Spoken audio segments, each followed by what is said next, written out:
a new form of community, a new political construction. And we can imagine how many are and how serious the implications of those thoughts are.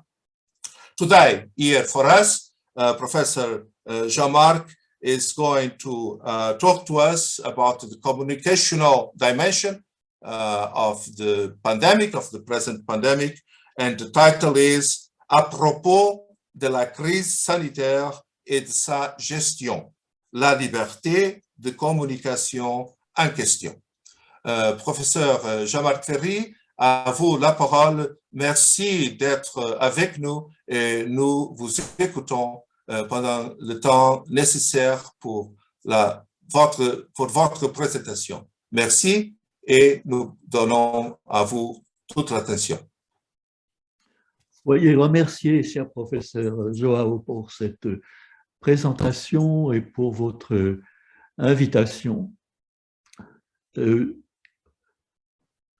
J'interviendrai sur la question, dans le contexte de la crise sanitaire, principalement sur la question de la liberté de communication, qui me paraît être en péril aujourd'hui sous nos latitudes. En commençant par cette proposition que la crise sanitaire actuelle possède une vertu que j'oserais dire apocalyptique au sens étymologique du mot, c'est-à-dire une vertu de révélation, une vertu.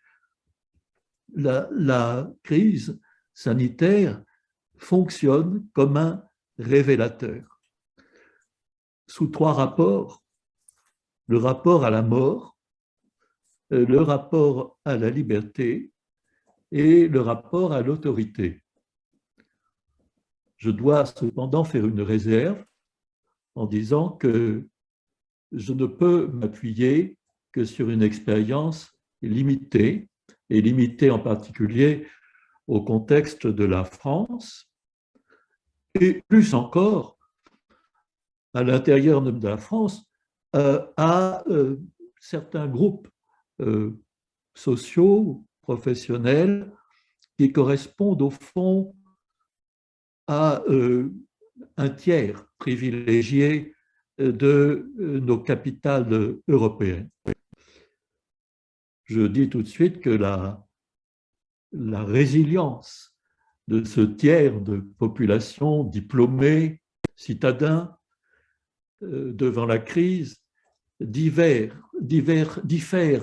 de celle des habitants d'Afrique ou d'Asie ou d'Amérique du Sud, mais en portant le regard sur cette population, ce tiers diplômé, citadin des grandes capitales européennes et singulièrement de la capitale française, car c'est mon expérience principale durant le confinement, nous apprenons sans doute moins sur l'humanité en général que sur l'homme occidental, donc citadin, diplômé, et pourtant ce regard sélectif pourrait nous instruire sur une fragilité qui menace la condition humaine sous ces trois rapports que j'aimerais maintenant développer: rapport à la mort, rapport à la liberté et rapport à l'autorité, en mettant l'accent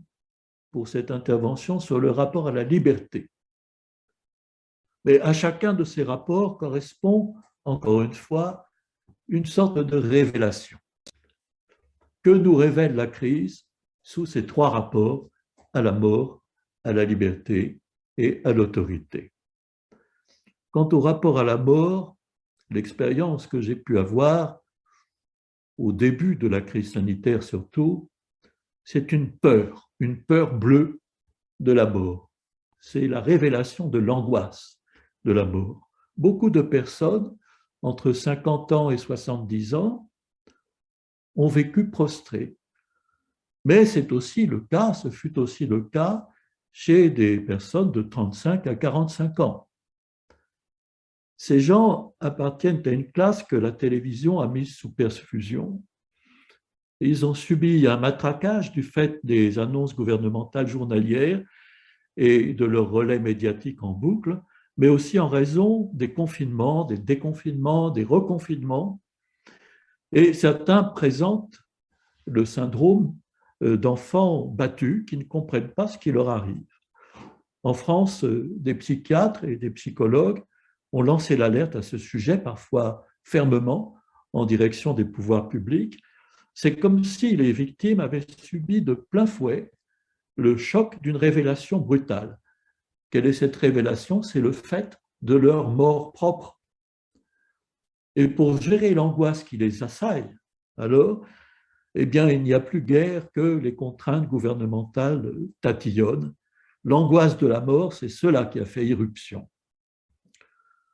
Sous nos latitudes, peut-être que cette angoisse est le refoulé par excellence, devant lequel beaucoup sont démunis. Ils n'ont pas les ressources symboliques ou spirituelles qui leur permettent de gérer la situation d'angoisse métaphysique. Révélation brutale. Ils sont mis brutalement face à leur mort propre, comme disait le poète Rilke. Et la crise sanitaire a mis également le projecteur sur notre rapport à la liberté et à la soumission. C'est une seconde révélation, après celle de la mort propre, celle de la servitude volontaire, comme disait la Boétie, ce grand ami de Montaigne. Bien des gens semblent d'abord sensibles aux restrictions qui pèsent sur les libertés matérielles, telles que la liberté d'aller et venir, de se rendre au restaurant, au cinéma, de sortir de sa région, d'aller librement à la mer ou au sport d'hiver, mais ils ne s'alarment pas des atteintes portées à la liberté d'expression et d'information. Est-ce que c'est par crainte d'être taxé de conspirationnisme? L'anathème de conspirationnisme est vite lâché contre qui prête l'oreille à des discours dissidents. Je pense aux alertes qui émanaient d'autorités scientifiques ou médicales. Ces autorités s'exprimaient sur les réseaux, mais elles n'ont pas la parole sur les chaînes de télévision. Alors, pourquoi ces dissidents risqueraient-ils leur carrière en nous appelant à la prudence s'ils n'avaient la conviction qu'on fait prendre des risques à la population? On ostracise les lanceurs d'alerte, si qualifiés soient-ils, tandis que les médias les stigmatisent volontiers en tant que complotistes. Complotisme, c'est la nouvelle arme d'intimidation massive pour contrer la dissidence à l'égard de la doctrine officielle, c'est-à-dire la doctrine qui préside à la gestion de la crise sanitaire. Et on en fait même un chef d'inculpation parajudiciaire, par exemple auprès de l'ordre des médecins, pour neutraliser les gêneurs, les évincer des postes de responsabilité. Et aussi grave, sinon plus, est l'indolence, l'indifférence d'une majorité de ce premier tiers de la population face à ces atteintes sournoises qui sont portées à la liberté d'information et d'opinion et qui, en particulier, consistent à ostraciser sous le thème de complotisme, de conspirationnisme, les lanceurs d'alerte, si qualifiés soient-ils. Rapport à l'autorité politique et scientifique, enfin, c'est la troisième révélation, après la mort propre et la servitude volontaire, c'est la crise de confiance dans l'autorité.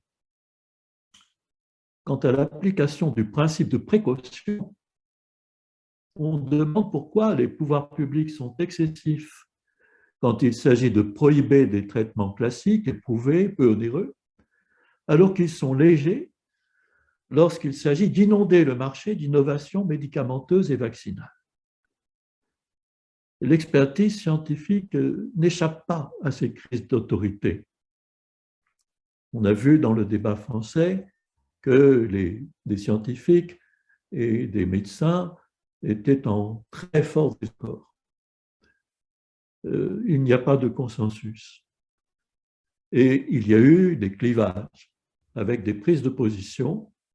Et on a pu alors faire valoir que le peuple n'a pas à voter pour statuer sur la vérité, qu'il faut plutôt en laisser la décision à la communauté scientifique. Et par insinuation, on a fait comme si plébisciter une sommité scientifique non alignée, dissidente, revenait à soumettre la science à une dictature populiste. Mais le danger n'est pas du côté qu'on insinue. En réalité, les gens ne visent pas à substituer leur opinion à la science. Ils s'estiment libres d'accorder ou non leur confiance à telle personne plutôt qu'à telle autre, et en ce domaine, aucune expertise ne saurait se substituer au jugement de tout un chacun. On ne peut pas dire aux gens, laissez parler la communauté scientifique est divisée et c'est aux gens de savoir à qui ils peuvent ou non faire confiance. Cela ne peut pas se décider scientifiquement. Les gens s'estiment libres d'accorder ou non leur confiance à telle personne plutôt qu'à telle autre, et en ce domaine, aucune expertise ne saurait se substituer au jugement de tout un chacun. Alors aujourd'hui en France, les gens que l'on dit ordinaires ne se fient plus aux gens que l'on dit du sérail. Et ces gens du sérail ont fabriqué entre eux des consensus de bocal en s'imaginant constituer seuls leur opinion publique. Ce sont eux les promoteurs de la société du mépris. Cette nouvelle cléricature grossit le rang des argousins de la vérité et autres idiots utiles aux ennemis de la liberté. Leur lâcheté est devenue une menace pour la liberté politique.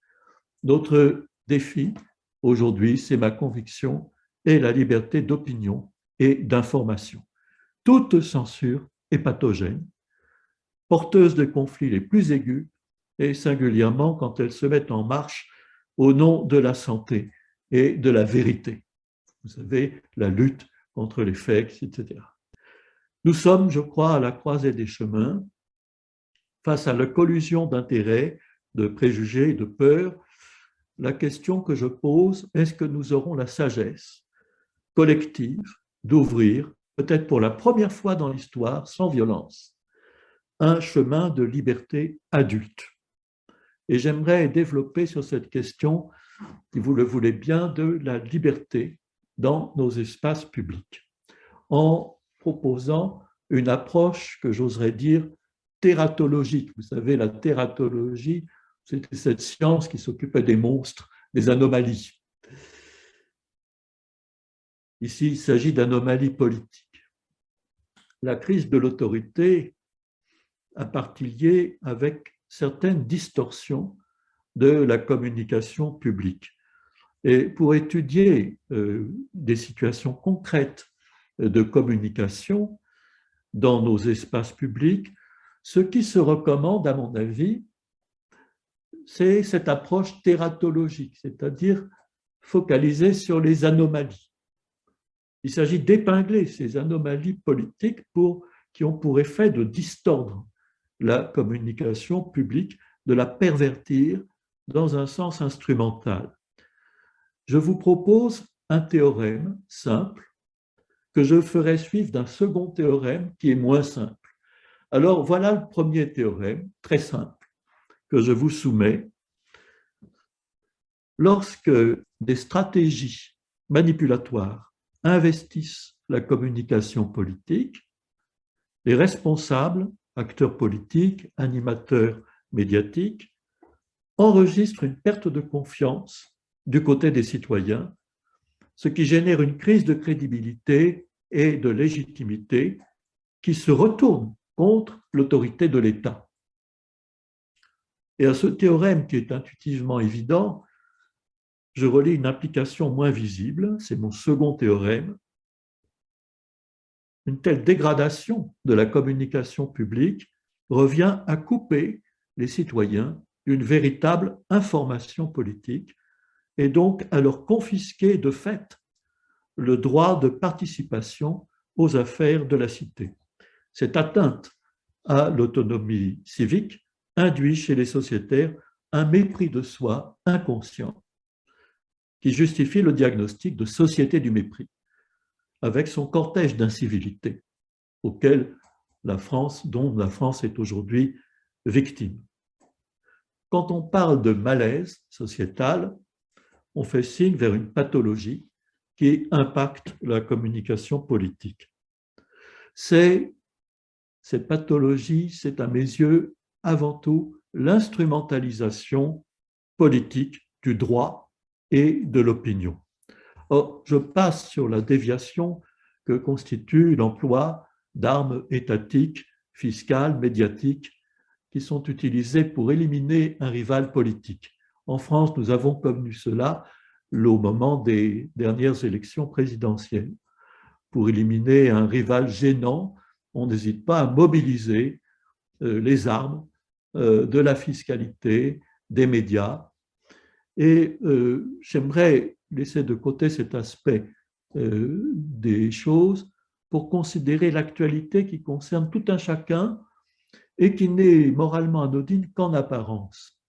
Cette actualité, elle est donc marquée par la crise sanitaire et en particulier par les gestions gouvernementales de cette crise dans l'Union européenne. En ce qui concerne la France, la stratégie sanitaire présentait et présente encore 3 volets liés entre eux sur lesquels j'aimerais réfléchir. Un volet hospitalier, un volet vaccinal et un volet interdictif. Quelques mots sur chacun de ces 3 volets, hospitalier, vaccinal, interdictif, si vous le voulez bien. La stratégie hospitalière, tout d'abord, elle a consisté à subordonner les mesures gouvernementales à la considération des limites et des contraintes systémiques qui pèsent sur la prise en charge par les hôpitaux publics de pathologies avancées.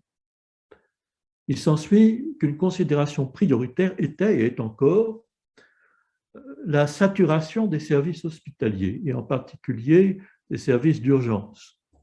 Et cependant, on a négligé 2 atouts. D'une part, les cliniques privées et les médecins libéraux, et d'autre part, le maillage exceptionnel du territoire français en officines pharmaceutiques. Si au lieu de sous-utiliser ces 2 ressources, l'État français avait, dès le départ, orienté sa stratégie sanitaire sur la mobilisation de ces ressources, les officines pharmaceutiques, les cliniques privées, la médecine libérale, eh bien, il leur aurait été difficile de garder une main haute sur la doctrine thérapeutique. Les médecins libéraux auraient été plus libres de proposer des traitements précoces et les pharmaciens auraient pu gagner un pouvoir de prescription.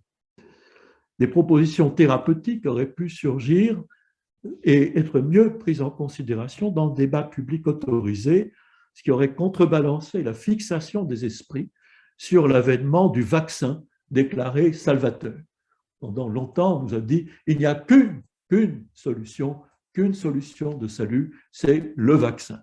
Aujourd'hui, on sait que ce n'est plus tout à fait le cas.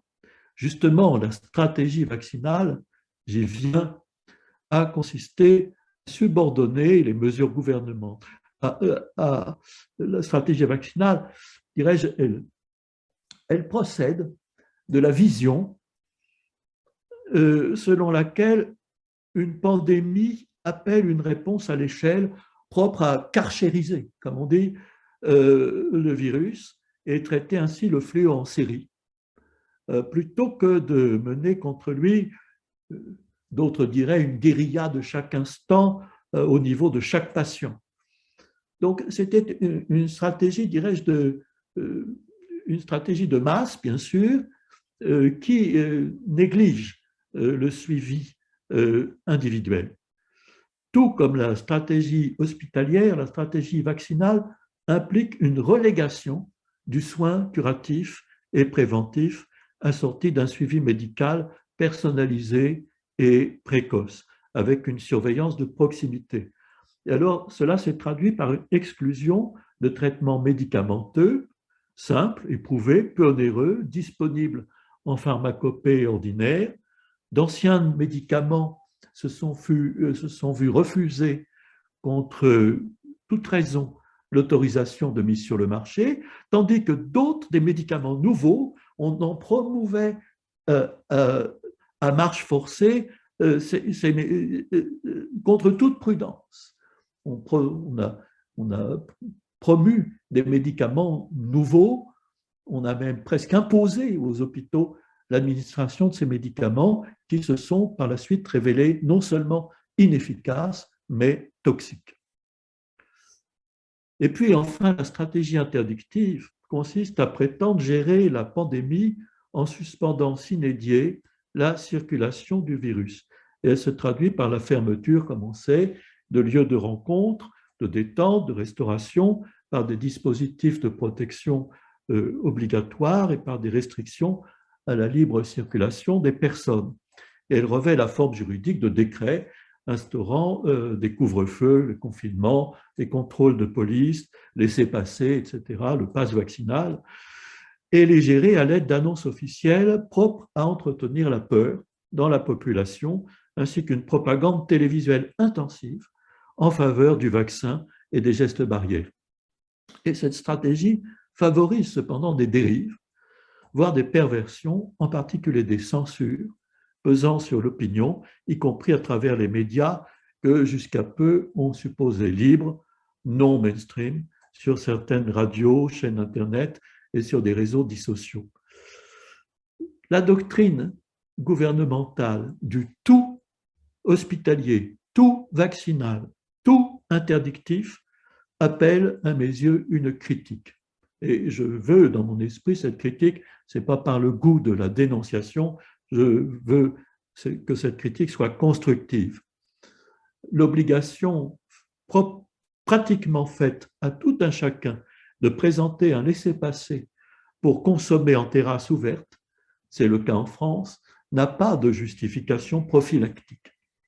On sait que la vaccination protège contre l'hospitalisation, mais elle ne protège pas contre la contamination et elle ne protège pas non plus contre la transmission. D'où l'absurdité d'un passeport sanitaire autorisant les vaccinés à côtoyer au restaurant, au théâtre, au cinéma et ailleurs des non-vaccinés au test PCR négatif. Et pour ces derniers, comme en double peine, les vaccinés sont des contaminateurs. Et en vérité, l'obligation vaccinale de facto à laquelle nous assistons en France est plutôt destinée à priver d'importants plaisirs ordinaires de détente les réfractaires au vaccin. Comprenez-moi bien, ici, la question n'est pas si l'État eût été fondé ou non à instaurer l'obligation vaccinale anti-Covid. Ça, c'est un autre débat.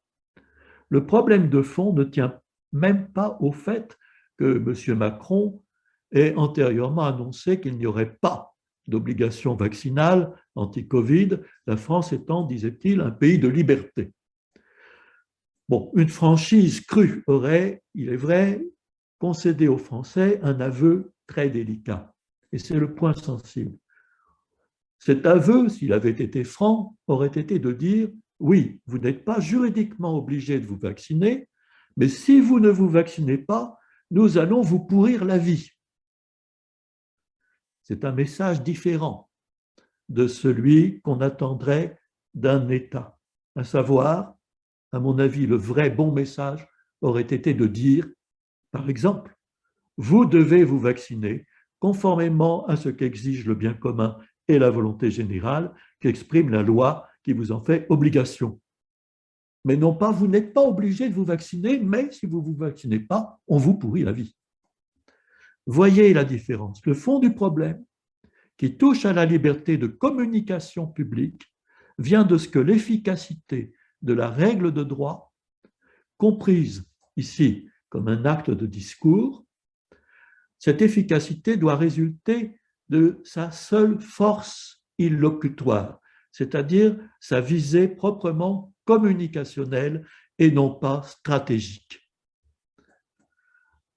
le droit ne doit pas être un instrument hypocrite. Le droit ne doit pas être un instrument de ruse. Pratiquement, une règle de droit vraiment droite doit agir intentione recta, en intention déclarée et directe.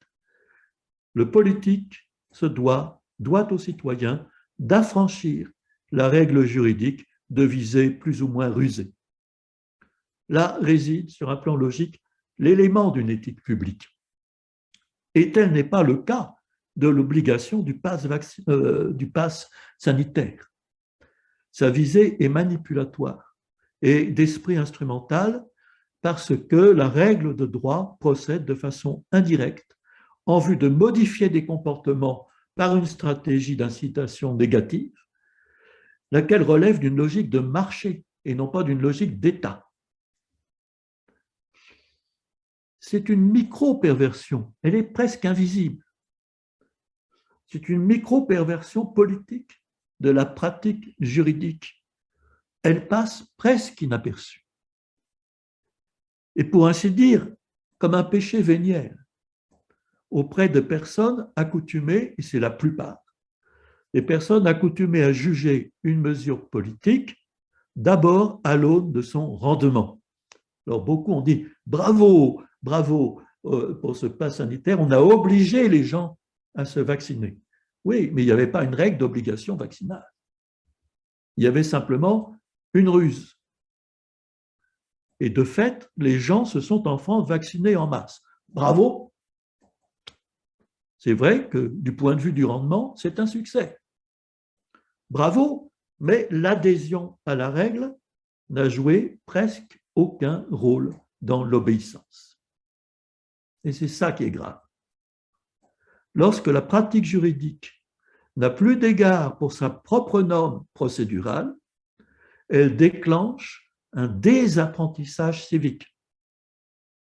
Une pratique juridique perverse amollit la résistance critique des sociétaires. Elle les entraîne à ne plus se formaliser face à la rupture de dialogue que constitue in praxi l'hypocrisie d'une règle de droit dont la finalité réelle ne se laisse plus justifier, dirais-je, dans les termes d'une exégèse interne de l'énoncé de cette règle. La faute est subtile, sauf pour qui préserve en lui-même, qui garde comme en son cœur le sens du droit, pour ainsi dire à fleur de peau. Mais dans l'ensemble, c'est confusément que les gens réalisent avoir été bernés, dupés par un dispositif qui n'a du droit que l'apparence, un habit qui cessera de faire illusion, partant, qui cessera de susciter le respect, même s'il est adopté par le Parlement et même s'il est validé par le Conseil constitutionnel. Et encore une fois, il ne s'agit pas de savoir s'il était juste ou non d'obliger tout le monde à se vacciner, ni s'il fut proportionné ou non de les y contraindre, même en terrasse de restaurant ou de café, mais de comprendre qu'en démocratie, ou comme on dit dans le droit français, nul n'est censé ignorer la loi, légalité et publicité vont de pair. Et cela implique que le lien juridique doit toujours être aussi un lien dialogique.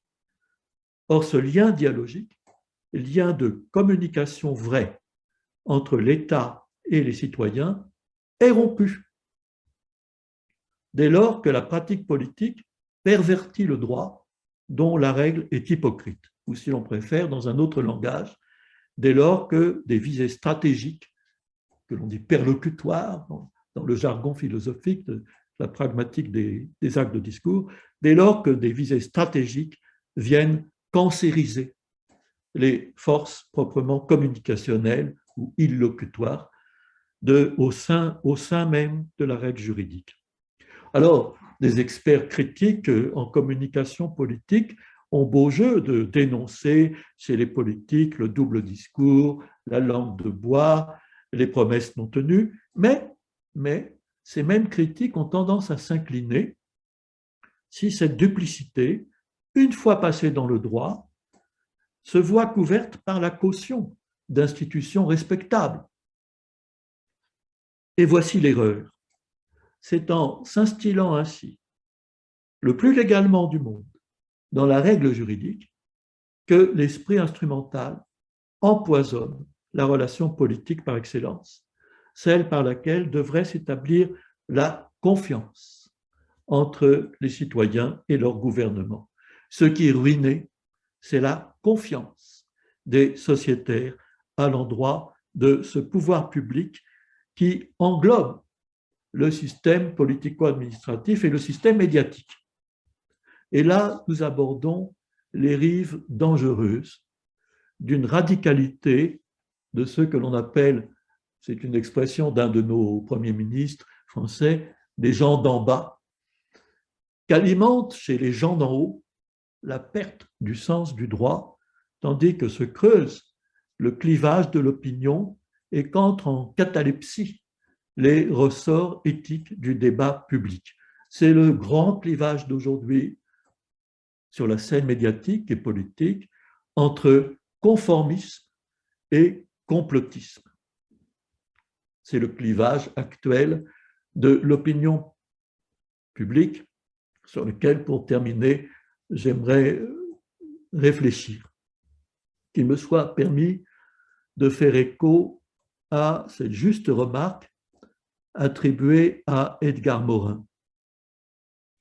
Je cite, « Complotiste et conformiste, deux mots qui permettent d'éviter toute interrogation et toute argumentation. » Fin de citation. Dans le contexte de la crise sanitaire, la pathologie sociale est associée au clivage de l'opinion. Les médias sont la principale cible de la critique dite populiste. Il s'agit de cette frange déjà considérable de l'opinion que l'on juge complotiste pour la soupçonner de sympathie à l'endroit de thèses conspirationnistes.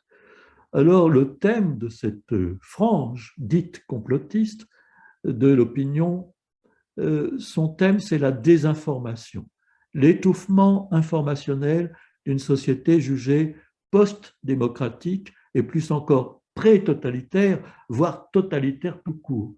Le slogan « dictature sanitaire » y fait écho et il prend place dans le contexte d'un paysage audiovisuel clivé, radicalisé sur un mode antagonique. D'un côté, vous avez les médias dits mainstream qui gèrent la doctrine officielle, qui ostracisent la dissidence scientifique et stigmatisent les mouvements antisystèmes.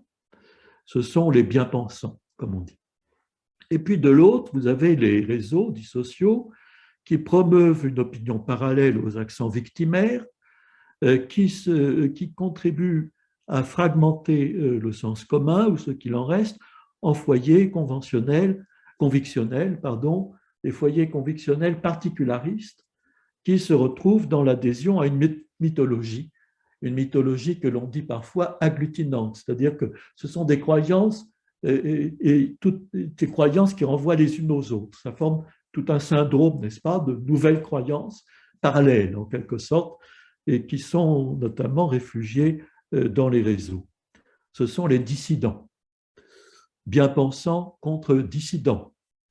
Et au total, la transfiguration du paysage audiovisuel rebat les cartes des adhésions, des motivations pour l'action politique et des mobilisations pouvant déboucher sur des mouvements populaires qui échappent aux organisations syndicales comme aux partis politiques. C'est le cas des Gilets jaunes.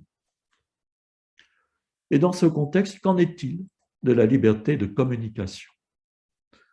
Alors, si l'on s'en remet à ce que chaque camp dit ou pense de l'autre, l'accusation portée par les autorités politico-médiatiques à l'endroit des clusters conspirationnistes du web revient à dénoncer leur participation à la production de fakes.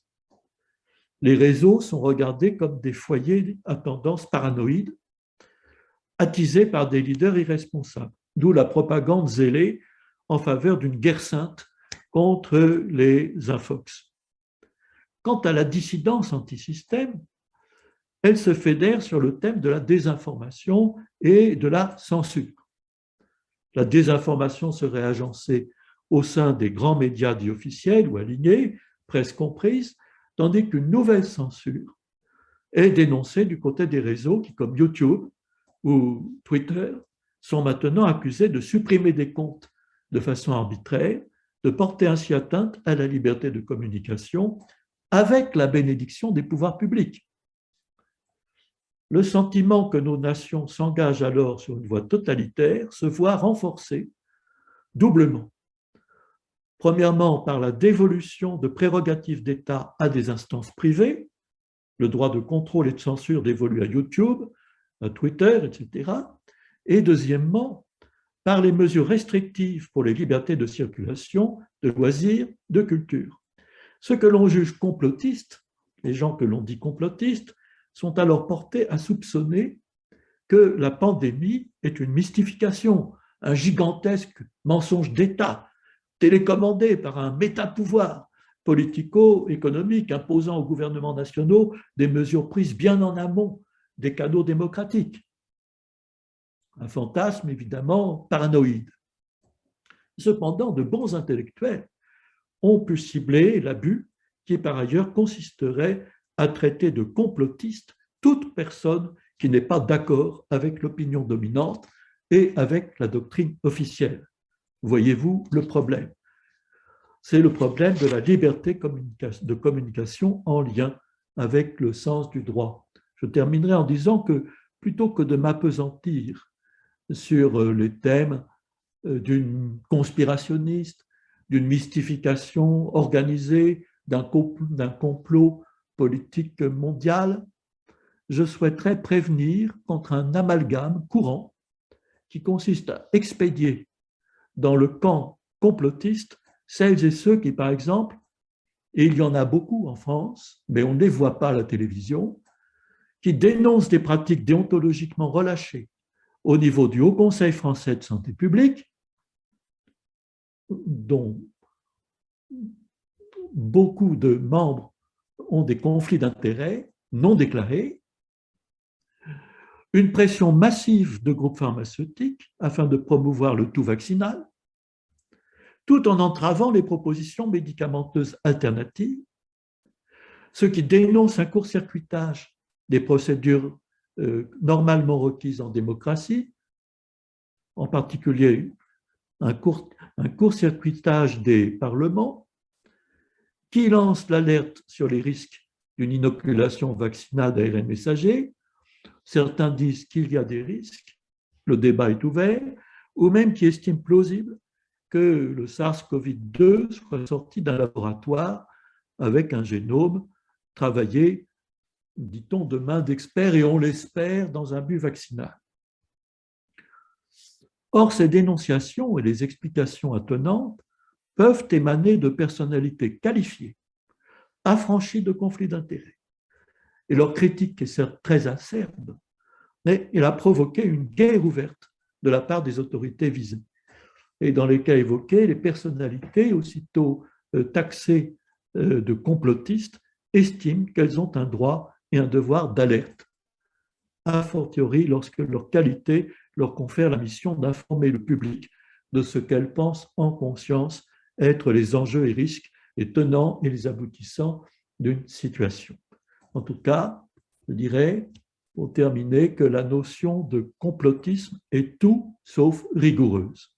Elle est impropre à un usage juridique, de même que la notion de propos haineux utilisée pour autoriser sur l'Internet des blocages de comptes ou des suppressions de sites. Faire du droit un outil de lutte, c'est l'expression utilisée, comporte une réduction instrumentale. Ce détournement porte atteinte à l'éthique de responsabilité civique, en principe enchâssée, comme j'ai tenté de le montrer dans l'énonciation juridique.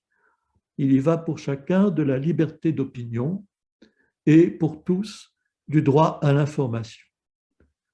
je pense que celle ou celui qui prend conscience de cela, qui prend cette conscience, s'ouvre au sens du droit. Et je crains que dans le contexte pathogène de notre crise sanitaire, qui est tout autant une crise spirituelle, cette sensibilité, ce sens du droit et de sa règle de droiture ne soit plus la chose du monde la mieux partagée. Voilà, je m'arrête là en vous remerciant.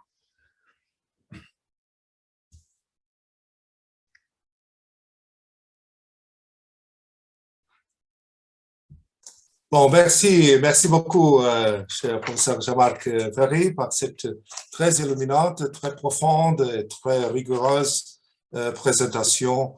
Peut-être on pourrait dire même sur les conditions de possibilité de la vraie liberté, d'une liberté authentique qui ne s'y peut pas dispenser de l'use correcte de la règle juridique comme telle dans nos sociétés.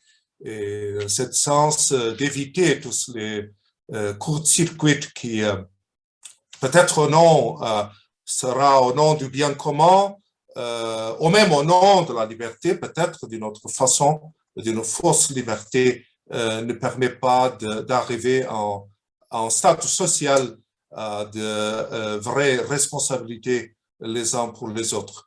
Je vous remercie beaucoup par cette présentation qu'il faut réécouter, il faut lire, il faut étudier et surtout il faut commencer à traduire dans des réflexions successives qui nous portent, par exemple, à redécouvrir l'importance de la confiance comme façon, comme mode d'être dans la société. Une société dans laquelle les citoyens n'ont pas de confiance les uns dans les autres et surtout dans les gouvernements est une société condamnée à, je ne sais pas, peut-être au totalitarisme d'une façon, d'une part, et d'autre part, peut-être à l'anarchie. Et ça n'est pas bon, ça c'est un problème.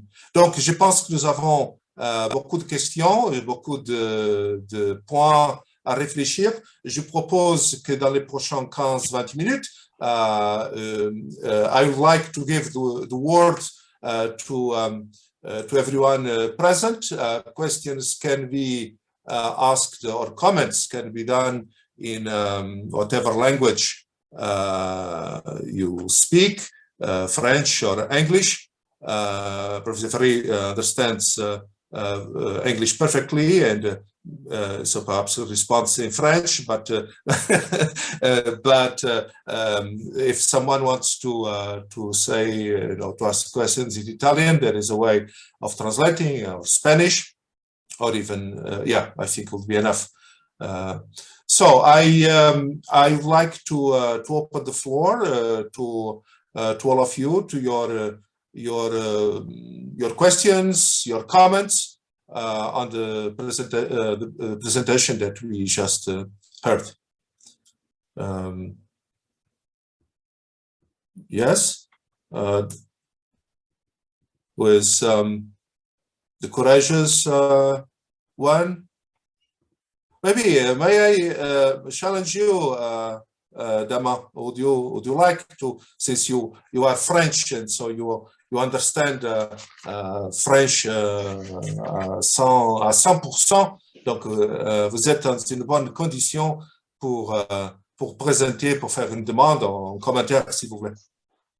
Oui, merci beaucoup, professeur Villacha, et je voudrais remercier de tout cœur professeur Jean-Marc Ferry pour cette belle présentation. Et cette présentation est effectivement bienvenue, la bienvenue parce que elle se fait dans un contexte où beaucoup de personnes se plaignent de cette incapacité de beaucoup de gouvernants à trouver le moyen juste d'affronter la pandémie et cette pandémie. Et vous avez effectivement montré comment la pandémie a provoqué cette situation au niveau de la communication comme atteinte à la liberté et de l'homme. Et deux mots qui résument un peu votre intervention, c'est d'un côté, il y a le complotiste et de l'autre côté, il y a le conformiste.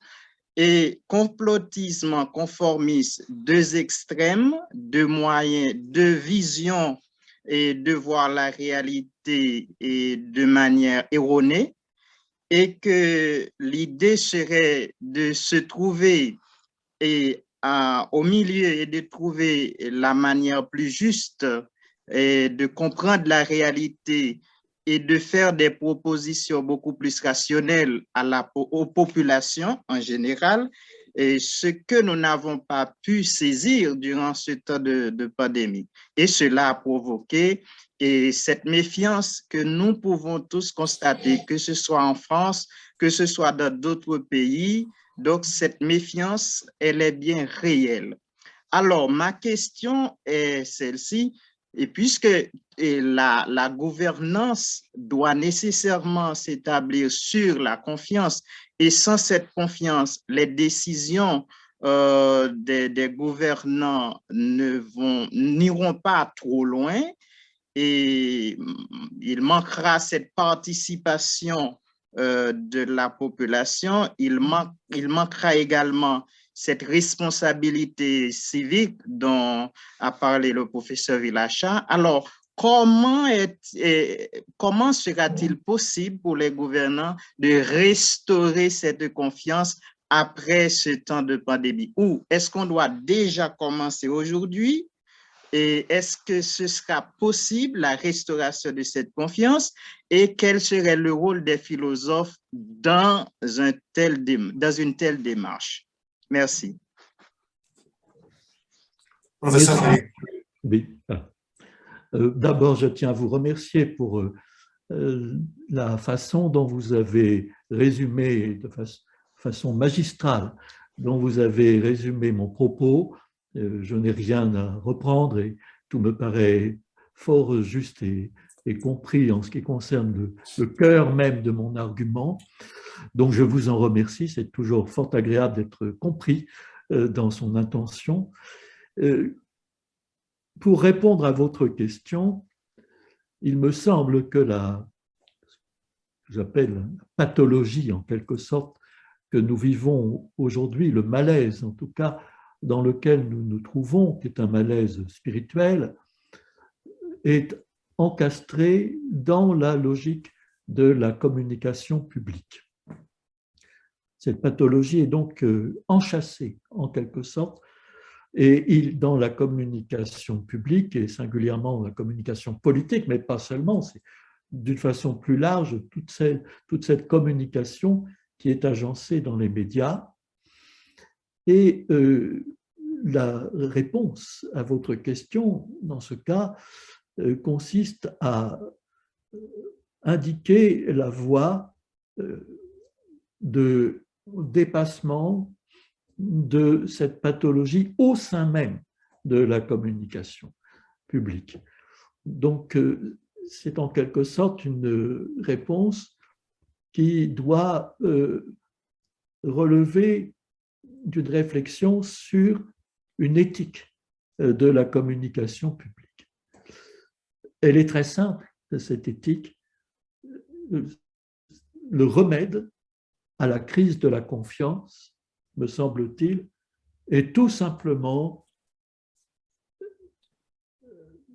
la mobilisation des valeurs de modestie de la part des acteurs de la communication publique, de franchise, de dire exactement ce qu'ils savent et ce qu'ils ne savent pas, de ne pas chercher à tricher, d'être droit, de dire la vérité, de savoir reconnaître ses ignorances, ses erreurs, et aussi d'accepter la dissidence, d'accepter et d'ouvrir très largement les tribunes des médias à une contestation argumentée. ce qui ne se fait pas aujourd'hui. C'est le seul moyen, à mes yeux, s'ouvrir à la contestation, reconnaître ses limites et ses erreurs. C'est le seul moyen de restaurer la confiance. Ce que je dis peut paraître trivial, n'est-ce pas? C'est une recette simple qui passe par des vertus évidentes qui sont celles d'une éthique du dialogue, tout simplement, une éthique de la communication publique. C'est-à-dire que dans le langage un peu spécialisé, on doit éviter le parasitage des forces illocutoires par des visées perlocutoires. Autrement dit, le parasitage des visées proprement communicationnelles par des visées stratégiques et instrumentales. Or, c'est le grand défaut, comme on sait, de la communication publique que d'être avant tout une stratégie de pouvoir. Aujourd'hui, cette stratégie se retourne contre elle-même. Et nous le voyons d'ailleurs dans le climat français de l'actuelle campagne présidentielle qui a commencé. Pourquoi des personnalités, certes fort discutables du point de vue politique, obtiennent-elles aujourd'hui, je pense à Éric Zemmour, un tel succès auprès de l'opinion publique? Eh bien, tout simplement parce qu'ils ont choisi une voie qui consiste à parler cash, à ne faire le moins possible, à dire exactement tout ce qu'ils pensent, avec même toute la brutalité que l'on peut lui reprocher, et de telle sorte que les gens sentent qu'il n'y a rien, aucune stratégie, aucune manipulation derrière le discours. Donc, en quelque sorte, la personnalité du leader politique devient d'une certaine façon beaucoup plus transparente et c'est cela qui permet de créer la confiance. Alors, ça ne veut pas dire l'adhésion, ça ne veut pas dire qu'on va adhérer aux thèses du leader en question, mais ça veut dire que son discours va avoir une force. Quelle est cette force? C'est une force proprement illocutoire. La stratégie a perdu toute force. Aujourd'hui, la vraie force appartient à la communication vraie, non pas ce que l'on appelle chez les spécialistes en communication, non pas ce qu'on appelle la communication politique chez les professionnels de la communication. Ceux-là devront réviser très en profondeur leur doctrine. Merci beaucoup, merci beaucoup. Et effectivement, il y a un vrai besoin de vérité et cela se manifeste partout et dans plusieurs nations, dans plusieurs groupes. Je vous remercie beaucoup pour votre réponse, professeur Jean-Marc Ferry. Merci.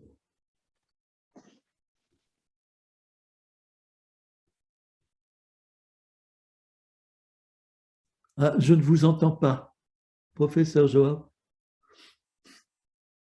Je m'excuse, ça c'est la maladroit. Je suis maladroit avec ces choses, donc depuis tant de temps, 2 ans.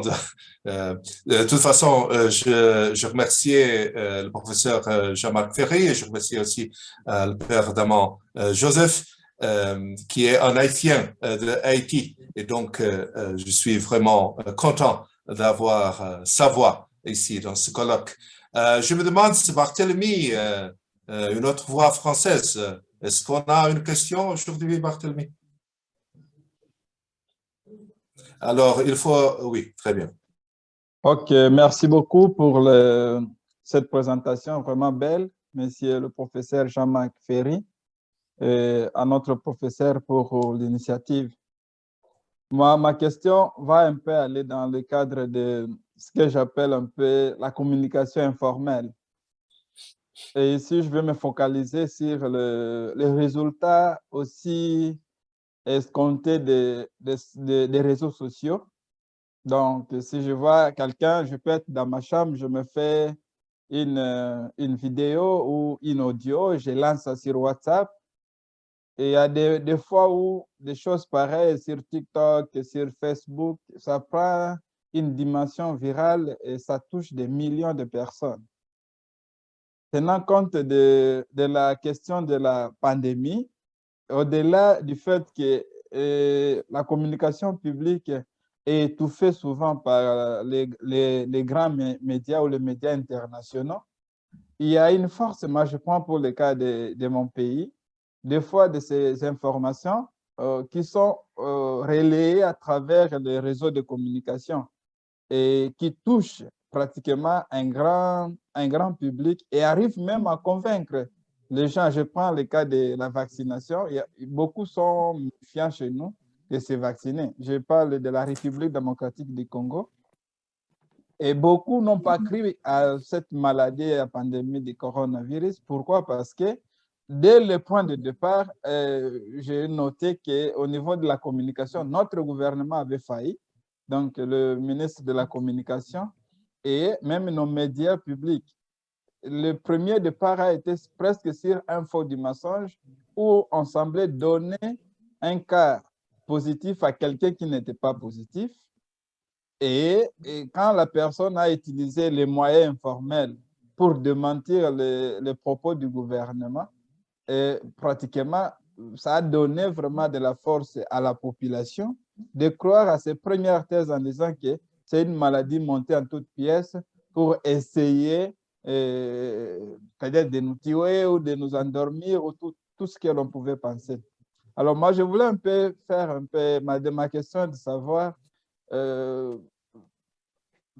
dans la confrontation entre le média public, comme je peux les appeler internationaux, qui sont directement dictés par peut-être les firmes pharmaceutiques ou d'autres, et ces médias qui sont informels, souvent motivés par des personnes qui semblent détenir une version contraire de ce que les médias publics donnent.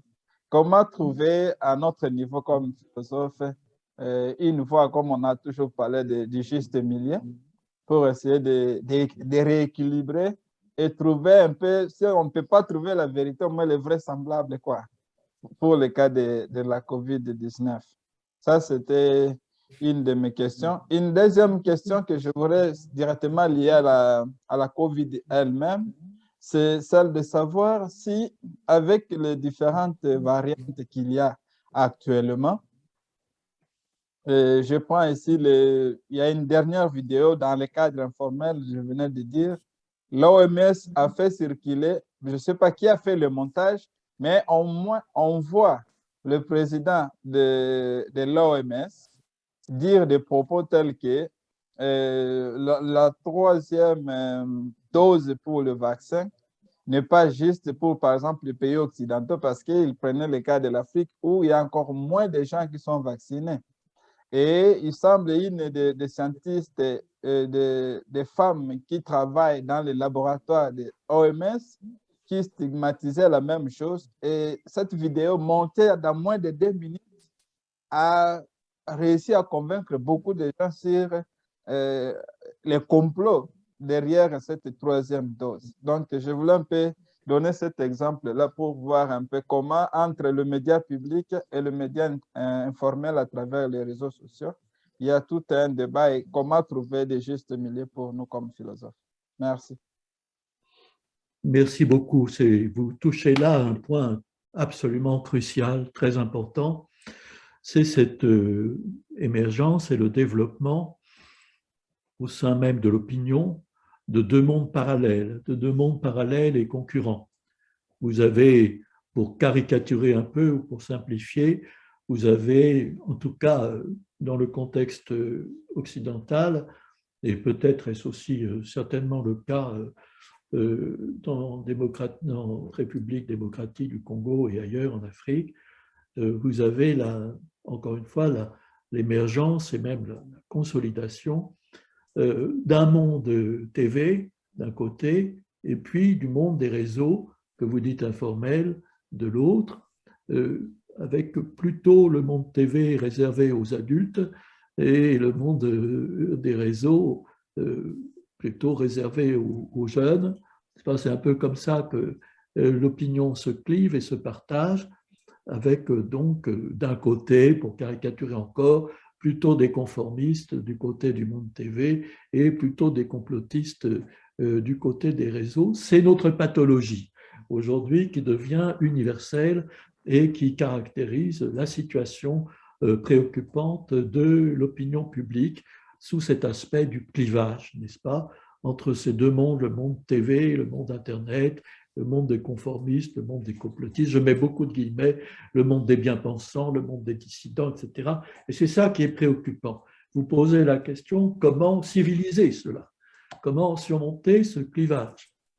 Je pense que nous avons donc affaire du côté du monde Internet, des réseaux, à une très très forte communautarisation, dans un sens très précis, c'est-à-dire que ce sont des petites communautés de conviction qui ne discutent qu'entre eux.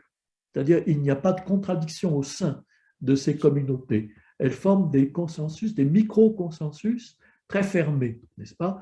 Et de l'autre côté, du côté du monde TV, c'est pas une multiplication de petites communautés fermées qui coexistent, qui sont juxtaposées, simplement juxtaposées. C'est plutôt une uniformisation, ce qu'on appelle la pensée unique, n'est-ce pas? C'est une uniformisation qui veut faire croire qu'il y a un grand consensus majoritaire qui est la pensée, n'est-ce pas, unique ou dominante, comme on voudra dire.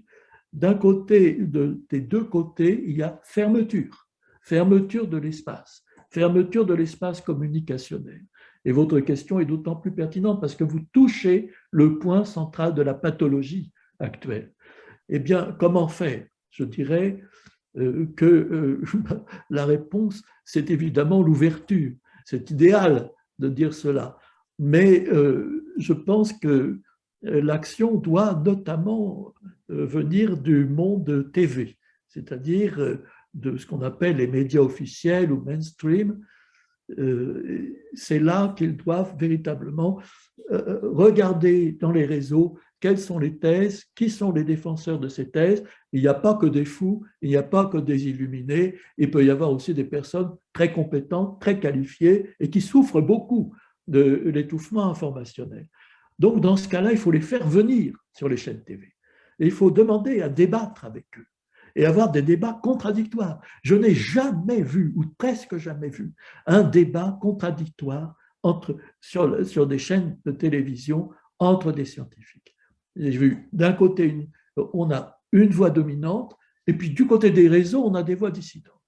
Mais on n'a jamais mis face à face, ou presque jamais. Ça s'est passé une ou deux fois et de façon très explosive, et donc on n'a pas répété l'expérience entre des gens parfaitement dissidents, comme le professeur Toussaint ou le professeur Perron, face à la doctrine officielle favorable à la gestion. Et donc on n'a jamais eu l'audace, dirais-je, je ne sais pas comment la qualifier, de la confrontation publique entre guillemets, toujours beaucoup de guillemets, bien-pensants et dissidents. Et c'est la seule manière d'ouvrir, c'est la seule façon d'ouvrir. Parce que si vous commencez, si vous faites ça déjà, si vous instaurez cette confrontation civile, légale, publique, suivant les trois grands principes européens de la civilité, de la légalité et de la publicité, si vous structurez la confrontation médiatique, officielle, publique, de cette façon, sous ces principes, cela se répandra dans les réseaux tôt ou tard. Si vous faites venir des dissidents sur les chaînes TV, cela ne pourra pas ne pas réagir à l'intérieur des petites communautés fermées des réseaux, voyez-vous. Bon, c'est un peu optimiste ce que je vous dis, n'est-ce pas? Mais ce n'est pas de l'optimisme. Quand on demande, quand on voit, comme vous le voyez, que les choses vont mal, on se demande à quelles conditions de possibilité ça pourrait aller mieux. Ce n'est pas de l'optimisme que de répondre à cette question. C'est simplement un raisonnement logique, dirais-je. Voilà, c'est la seule réponse qui me vient spontanément à votre question dont je vous remercie. D'accord, merci beaucoup, professeur. Merci, Oda. Est-ce qu'il y a une autre question? Nous sommes en train de finir cette première partie, mais est-ce qu'il y a, Père Blage, you have raised your hand. Do you have a question? Eugene, do you have a question? Michel. Yeah, do you have a question? I saw your hand before. No, So- I think that it's my tablet. Maybe it. Okay. Don't worry. I Is can that add okay? comments. Very good. Bon, je voudrais peut-être la dernière question, s'il y a une autre. Vous avez parlé à la fin, professeur Ferry, de la crise sanitaire comme crise spirituelle. Nous nous demandons, et pour ça nous sommes ici, sur le rôle de la philosophie, quelles sont les réponses de la philosophie, et je dirais une très bonne, excellente, importante, vraiment configurée réponse philosophique. Nous l'avons ici dans les dernières heures et quelque chose. Le temps que nous parlons, que vous parlez avec nous, que nous vous écoutons et que nous vous présentons des questions. Mais je me demande, au sens de la crise spirituelle, qu'est-ce que vous direz du rôle, par exemple, des religions, le christianisme, les églises, etc., toutes les autres religions. Comment est-ce que vous faisiez une lecture de la situation spirituelle, disons? Dans votre diagnostic, il semble que c'est ça, notre crise est une crise spirituelle. Et aussi une crise spirituelle. Peut-être la crise spirituelle est bien plus importante que normalement la communication nous fait passer. Peut-être ça c'est la raison pourquoi les grands médias n'osent pas de promouvoir la confrontation des opinions, la diversité des opinions, surtout entre les gens qui savent, qui font profession de savoir, les scientifiques, les gens qui réfléchissent, qui reflètent comme professionnels de la pensée, comme les philosophes que nous sommes, ou nous cherchons à être, que vous êtes certainement. Mais peut-être qu'il y a une autre dimension qui va aussi au-delà de nos universités, même des studios de télévision et des comptes dans les réseaux sociaux. Donc, ma question, comment est-ce que vous voyez, qu'est-ce que vous pensez de la situation spirituelle, non seulement au sens, bien sûr, anthropologique, je pense que vous avez donné à l'expression, vous donnez à l'expression, mais au sens qu'il y a des forces qui devront être peut-être des forces spirituelles, peut-être pas suffisamment spirituelles, mais de toute façon, nous avons dans nos sociétés, même dans nos sociétés sécularisées, encore une présence, nous avons une présence des institutionnels de la religion, les églises, les mosquées, les synagogues et tout ça. Comment est-ce que vous voyez, disons, la contribution, la réponse que, par exemple, les églises devront donner à une situation de crise comme cette que nous avons ici, à notre temps? Merci pour cette question. Effectivement, je n'ai pas abordé frontalement. J'ai surtout j'ai présenté au début de mon exposé la crise sanitaire comme une expérience, comme un révélateur sous 3 rapports. J'avais parlé du rapport à la mort, du rapport à la liberté, du rapport à l'autorité. Et de fait, dans mon intervention, j'ai surtout évoqué les 2 rapports, les 2 derniers, c'est-à-dire rapport à la liberté et rapport à l'autorité. De ce fait, sur ce sillage, en quelque sorte, dans cette ligne, j'ai surtout développé la question, dirais-je, politique. J'ai laissé de côté le premier révélateur, qui est le rapport à la mort. Et si l'on veut vraiment aborder la question de la crise spirituelle, je pense qu'il faut plutôt cibler sur cette question du rapport à la mort qui nous a été révélé à l'occasion de cette crise sanitaire. C'est ce qui a été brutalement révélé, c'est l'imminence. Les gens ont été mis face non seulement à leur propre mort, mais ils ont dû être affrontés à ce que l'on cherche à éviter dans nos sociétés, c'est l'angoisse de la mort. Donc et le fait qu'ils n'aient pas pu éviter cet affrontement, cette confrontation, de même du soi avec l'angoisse de la mort. Le Heidegger de Sein und Zeit en a fort bien parlé à propos du « on » et qui cherche à neutraliser cette expérience fondamentale de l'être pour la mort, n'est-ce pas? Eh bien, la crise sanitaire, c'est comme si elle nous avait obligés à nous affronter à la question métaphysique la plus fondamentale, qui est la question de la mort. C'est pas la mort elle-même, mais c'est l'angoisse de la mort qu'il s'agit de vaincre. On parle de surmonter la mort, de vaincre la mort par des valeurs qui seraient supérieures. Non, c'est surtout vaincre la peur de la mort. Et quelle est la force qui nous permettrait de vaincre ou de surmonter, non pas la mort, mais la peur de la mort? Surmonter la mort est une autre question. Mais surmonter la peur de la mort, c'est l'amour de la vie. Donc nous avons affaire à, nous retrouvons quelque chose d'une ancienne, très ancienne cosmologie ou cosmogonie, qui peut nous venir d'Empédocle par exemple, et que nous retrouvons aussi dans la métapsychologie de Freud, mais aussi chez beaucoup d'autres auteurs. C'est cette image ou cette idée d'un combat éternel, d'un combat de géants, immortel, cosmique, entre les deux grandes forces que sont Eros et Thanatos. Alors, quelques mots là-dessus. Eros, c'est-à-dire la vie, Thanatos, c'est-à-dire la mort. La pulsion de vie, le désir, l'amour d'un côté, la pulsion de mort, la destruction de l'autre. Combat de géants immortels, combat éternel, disait Freud. Mais il réduisait Eros à la libido et la libido à la sexualité, et Jung n'était pas d'accord. Et après Saint-Augustin, il disait il y a aussi une libido, siendi, etc.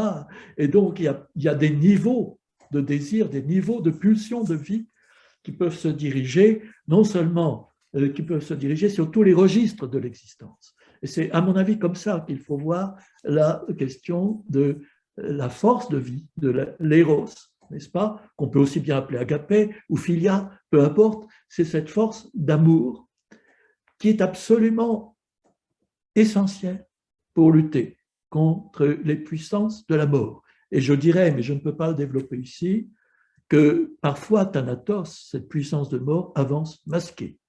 Et que le masque d'aujourd'hui de cette puissance de mort, c'est la triple stratégie dont j'ai parlé de la gestion de la crise sanitaire, avec le tout hospitalier, le tout interdictif et le tout vaccinal. C'est à mon avis une expression même du Thanatos avec les meilleures intentions du monde. C'est supprimer la vie pour sauver des vies.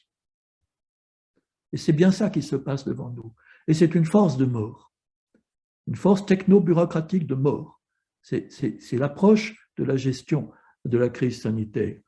Et face à cela, il y a les forces de vie qui peuvent frapper sur différents registres. L'amour du jeu sans règle dans l'enfance, dans la petite enfance. L'amour sexuel qui intéresse tant les adolescents, plus que toute autre chose. L'amour ou le désir, la pulsion de faire des choses, des affaires au sens noble du terme, d'entreprendre, de créer. Ça, c'est les adultes de vie active. Et puis l'amour de la sagesse. Quand on vient vers la fin de la vie, on se demande si on a réussi sa vie. Voyez-vous, il y a le registre ludique, le registre érotique, le registre pragmatique, le registre philosophique.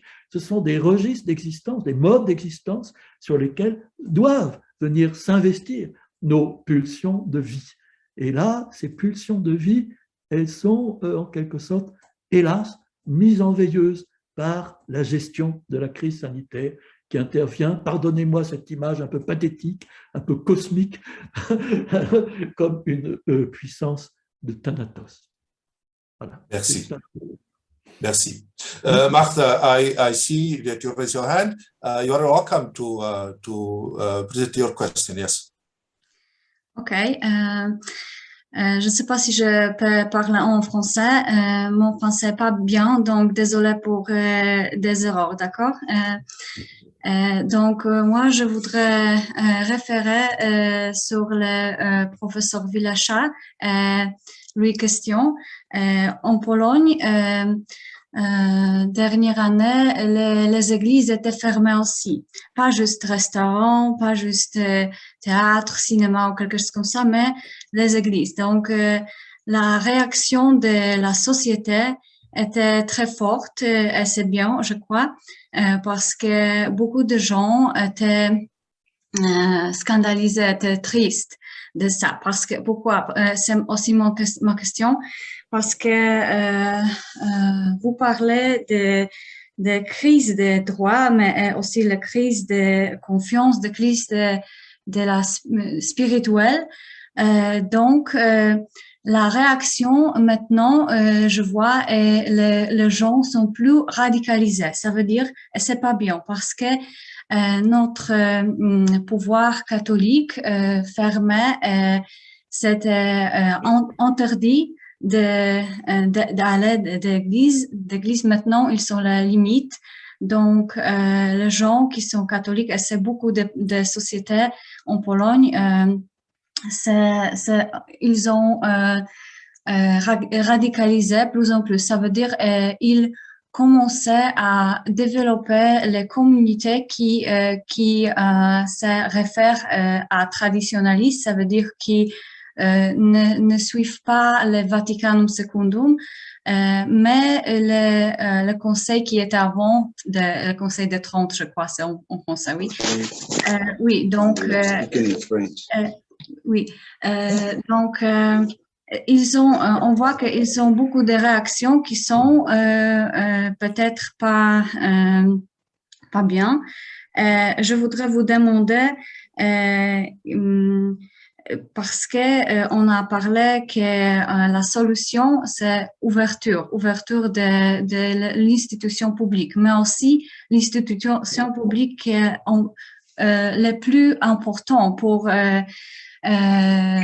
du sens de la crise spirituelle à l'Église, je crois, en Pologne, peut-être pas en France, je ne sais pas, ou en Belgique.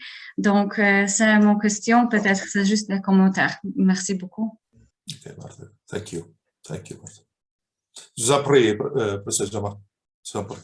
Moi, je reçois ce témoignage, n'est-ce pas? Mais je ne suis pas, je n'ai pas de réponse. Je connais assez mal la situation en Pologne. Je ne suis pas étonné qu'il puisse y avoir des replis traditionnalistes et des sectarisations par suite de privations de liberté, touchant au culte, en effet. Bon, même si ce sont des privations tout à fait provisoires, j'imagine. Je ne peux que redire, que répéter cette idée que même si on ne peut pas obliger des communautés fermées elles-mêmes à s'ouvrir, certaines forces que j'appellerais de vie, des forces de vie plutôt que de mort, peuvent aller s'intéresser à ce qui se passe à l'intérieur de ces communautés sectarisées ou fermées pour demander à certains de leurs leaders s'ils veulent bien exposer et discuter leur position de façon publique. Il faut déprivatiser. Et pour ça, il faut faire un geste. Même si c'est un geste critique, c'est en même temps un geste de charité. Je dirais que c'est un geste de charité critique, pour le bien commun en tout cas, que d'aller proposer à des personnes plus ou moins sectarisées de sortir de cette sphère privée, sectaire, pour aller entrer en quelque sorte dans la raison publique qui, en l'espèce, n'est pas politique, mais qui est plutôt théologique.